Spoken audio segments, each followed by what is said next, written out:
Hello, everybody. I hope you're having a good holiday wherever you are. I wanted to share with you just one idea at the end of the year that may help you wrap up 2020 in a more positive frame of mind and therefore get launched into 2021 from a stronger place.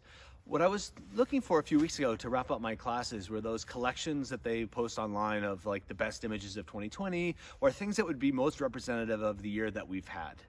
And I couldn't find anything. Perhaps it was too early and maybe they're out now. But anyway, I started thinking, well, if I can't find them online for us to kind of review, it's like, well, what if we made our own? And so I went into my photo albums on my phone and I started looking back at pre-COVID in January maybe, and then from the moment that COVID sort of set in our communities where we went into more social isolation, where we couldn't go into school, where we couldn't go shopping in the way that we might normally for food or otherwise, couldn't go to restaurants, or, for me personally, like having had some loss in my family, I couldn't actually go visit with some key people before they died that I would have preferred to have seen or have had that opportunity. So there's these really dramatic negatives that have been a part of our 2020 year.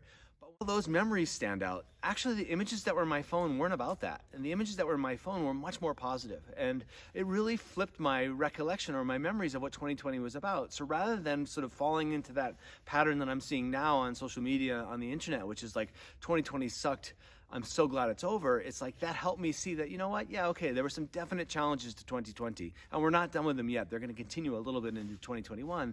But at the same time, even with those challenges, there were so many positive things. Like, I could go to my son's graduation, for instance. And yes, it wasn't the same graduation that we always have, but actually it was pretty nice. And we couldn't do the same trips that we might always do, but we did some really nice things as a family or as individuals. So what I would encourage you to do is actually go through your albums, either just personally or actually share it with some of the people around you, whether it's your friends or your family. Maybe do it together, but it's like pick your top 3 to 10 best images of 2020.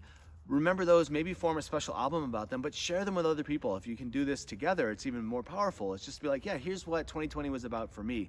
And I think what you'll find is that your memory of what 2020 was about, yes, it has some of these challenges and these negatives, but actually it's incredibly positive in its sort of details and nuances, just like some other years. And maybe that helps you wrap up 2020 in a slightly stronger, slightly more positive frame of mind. Anyway, looking forward to a better 2021, regardless of how we think about 2020, and I hope you have a great new year. See you in 2021.